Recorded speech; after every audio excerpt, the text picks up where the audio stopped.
Hello history buffs and welcome back to the channel. I'm Hannah, and with the release of season 2 of Wolf Hall, I'm going to be going back through season 1 and then season 2 and telling you all of the Easter eggs and references I found in each episode.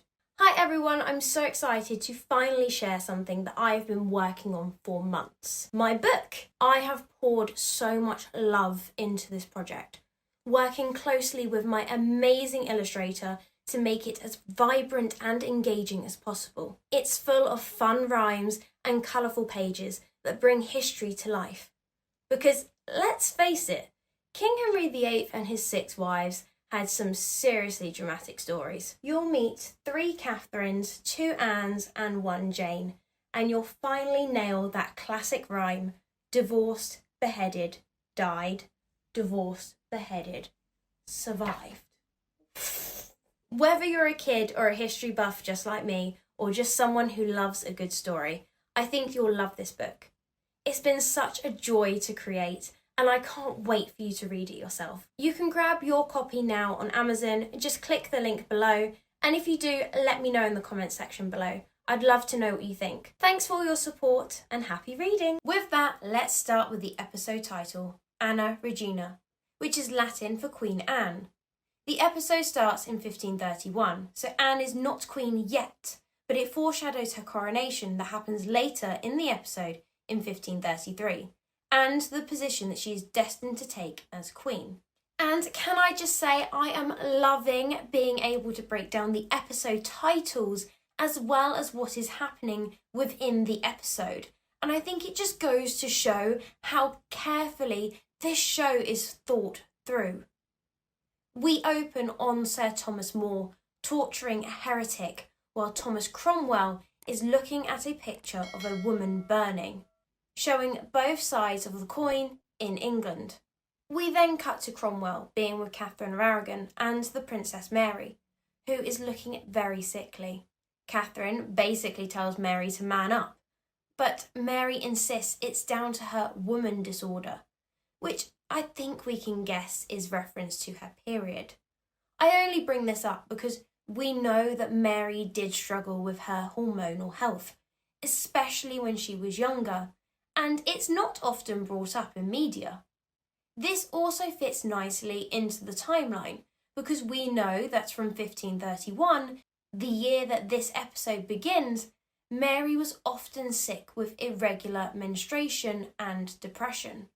Alison Weir also states in her book about King Henry VIII and his 6 wives that in March 1531, quote, Princess Mary fell seriously ill. This marks the beginning of bouts of ill health that were to ruin her constitution and her life. At 14, she was fully aware of the rift between her parents, and her ailments were almost certainly the products of anxiety. She then goes on to say that Mary suffered from painful and irregular periods and debilitating headaches. In this episode, Sir Thomas More is the focal character, and he is played by Anton Lesser. This is also the first episode we see Princess Mary, who is played by Anton's daughter, Lily Lesser. When Cromwell tells Katherine that she is to be relocated, she says that she never expected someone like him to tell her, and that could be another dig to Cromwell's lowly birth. While lying in bed with his sister-in-law Joan, who he got it on with in the last episode, she mentions Elizabeth Barton. There's this girl called Elizabeth Barton making prophecies. Elizabeth Barton, also known as the Nun of Kent, was well known for having visions of the future, or so she claimed. Barton's fame rose as her visions were taken seriously by some members of the clergy, especially those like Sir Thomas More, although he didn't actually believe what she said, where their beliefs align with her visions. Her most infamous premonition was that King Henry VIII would face serious repercussions for his break with the Catholic Church, particularly for his divorce or annulment from Catherine of Aragon and subsequent marriage to Anne Boleyn, an act which would lead to the English Reformation. While doing archery, Cromwell and Mary Boleyn are having a conversation, and this show is really trying to create a bond between these two that I just don't think would have actually existed. But I'm equally not against it. They're talking about how Anne is getting impatient, and although she is still not sleeping with Henry, she is letting him advance slowly up the leg, foreshadowing to when the two finally consummate their relationship, before they are legally wed, as we know with the birth of Princess Elizabeth in the September of 1533. Cromwell then tells Mary that he has heard rumour that Anne was pregnant, to which Mary denies, saying that if she was, Mary would have had to let her clothes out, and she knows Anne's waist by the inch. She does this weird hand gesture, which I just did, which upon initial viewing I thought was really weird. But I can see why now they did it, as this is how she signals to Cromwell that Anne and Henry have consummated their marriage/relationship, and that Anne is pregnant later in the episode. Mary also confirms that Anne and the king have not slept together, because if they had, Anne would have told Mary out of spite. Again, really reaffirming that these two sisters are only loyal out of blood, not by friendship. This is also another nod to Mary having been Henry's mistress. While out walking with Cromwell, Anne discusses some of the rumours going around about her and makes reference to the fact that she is viewed as a Jezebel by the conservative faction at court, which was true. Cromwell then asks Anne to help him save the life of a man who has been arrested for heresy, to which Anne remarks, "People should say whatever will keep them alive. You would, wouldn't you?" I thought this was interesting, as ultimately this is what Cromwell does when he orchestrates Anne's downfall and the fictitious charges against her. So he uses her own words against her, and ultimately neither Anne or Cromwell were able to talk themselves out of their own executions. She then asks Cromwell what the package in his arms was. He then says it's a gift for one of your women, the little girl who cries. To this he is referring to Jane Seymour.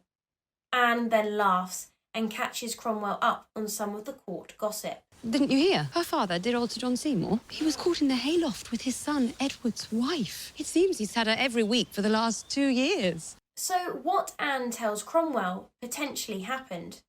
There unfortunately isn't enough evidence to say either way, but what I can tell you is that there was a marginal note in a 17th century baronage at the College of Arms that claims that Edward Seymour, Jane's brother, rejected his wife Katherine because she was known by his father, John Seymour, after the nuptials.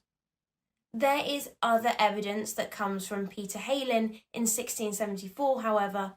It involves a magician and is less convincing. But Heylin suggests that Edward saw a vision that he so strongly believed that it led him to distance himself from Katherine, and even prompted his second wife, Anne Stanhope, to press him to disinherit his children by Katherine. In fact, Edward did disinherit both sons in 1540, likely due to Anne Stanhope's influence. If there was indeed an incestuous relationship involved, it would explain why such an affair was kept secret. Anne is then quite horrible about Jane, calling her pasty face and milksop, which is ironic seeing as Jane would later replace Anne as Henry's wife and provide him with a male heir. But it also helps to build the resentment that Anne would later have towards Jane, especially towards the end of her life. Anne then questions Cromwell, suggesting that he is interested in young Jane, to which Cromwell responds, "Well, it's not like it's the Tales of Boccaccio." The Tales of Boccaccio is a collection of stories written by Giovanni Boccaccio, who, if you haven't figured it out, is Italian. And he was around in the 1350s. Some of the stories are a bit naughty in nature. Not all of them, as they also had themes of adventure and deception, and stories in this collection of work inspired both Geoffrey Chaucer and his Canterbury Tales and William Shakespeare.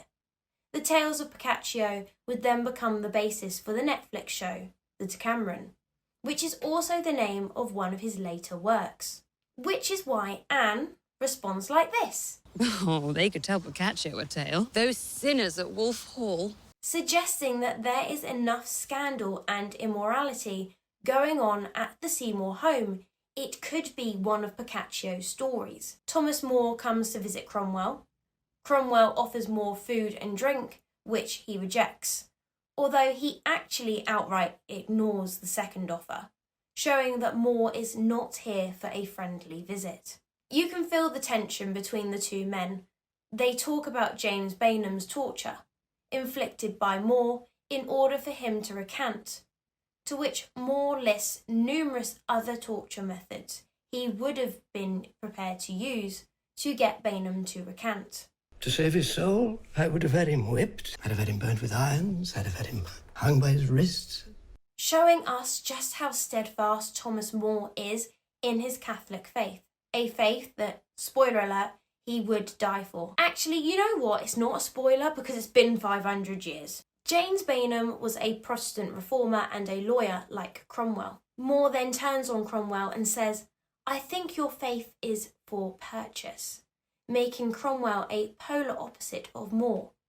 More would die for his faith, whereas Cromwell, in More's eyes, keeps his cards close to his chest and says what's needed to stay alive to the highest bidder.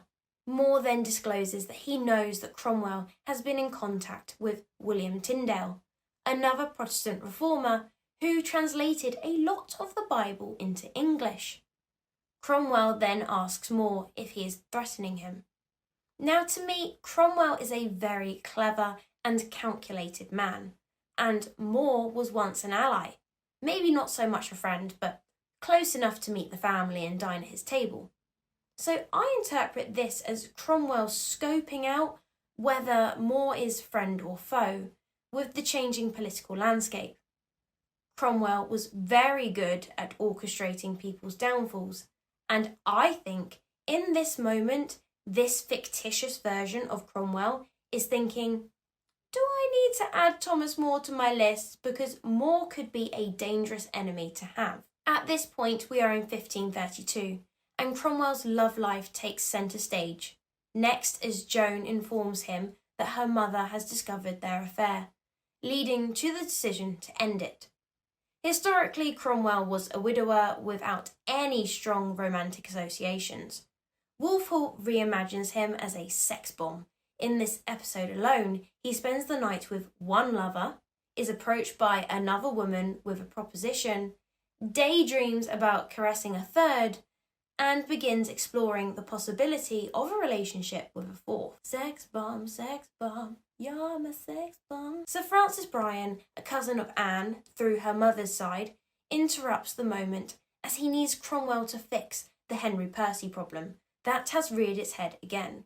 We are then led into a room containing the core members of the Boleyn faction, minus the matriarch, Elizabeth Boleyn, who is absent from the whole series, and they are shown off in a lovely camera shot. We have Sir Francis Bryan, who opens the door. Then from left to right we have the Boleyn children's uncle, Thomas Howard, 3rd Duke of Norfolk, Mary Boleyn, Anne Boleyn, George Boleyn, their father, Thomas Boleyn, and George's wife, Jane Boleyn, Lady Rochford. Jane is the first to speak, and she's immediately shut down by George, suggesting that these two didn't have a good relationship, which is what some historians suggest, as they never conceived a child during their marriage, and some go as far to say that she schemed to bring down both her husband and sister-in-law.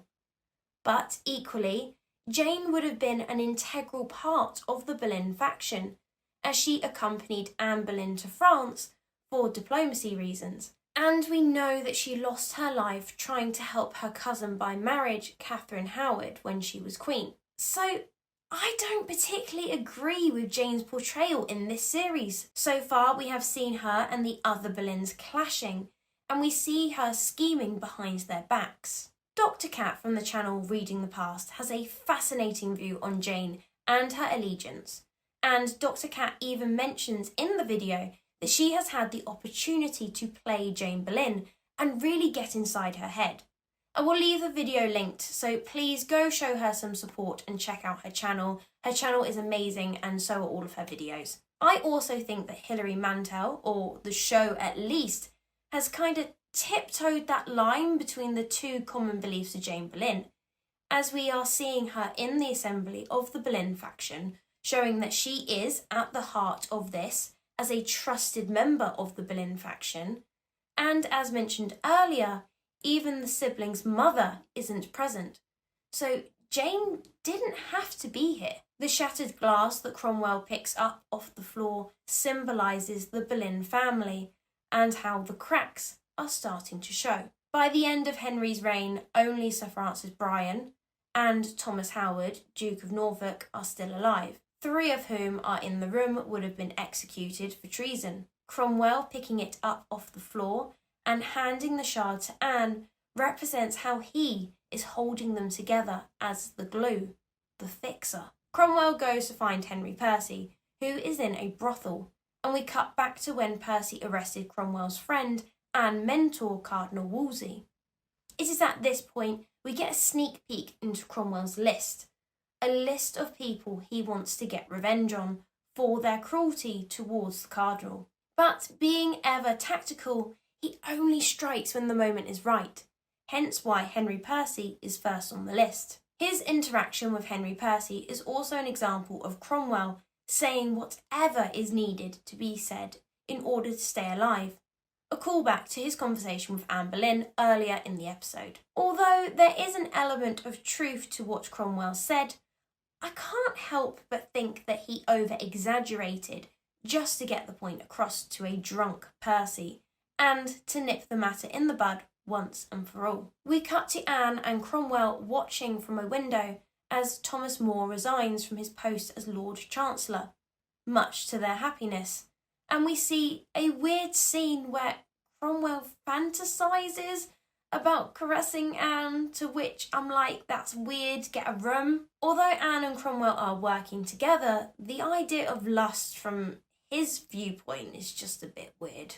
Anne is dressed in red and gold, and so is Henry, the only 2 main characters, because I'm not including the guards, who are wearing that colour, a symbol of their regality. Along with purple, we often associate red and gold with royalty, but also a sign that they are on the same page. We see this a few times in Wolf Hall, that Henry and Anne wear matching colours when they are in a good place, and different colours when they are in conflict. And at the time of writing this, I have seen Season 2, Episode 1, and in that episode, Henry and Jane Seymour do a similar thing. But Henry wears gold and Jane wears silver, showing that they are aligned, but a subtle nod that Henry is still above the Queen. I can't help but think this was to make sure that Jane doesn't get any ideas above her station like Anne Boleyn did.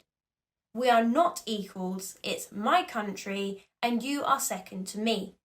And I also think that it's a signal to the other courtiers and factions at court as well.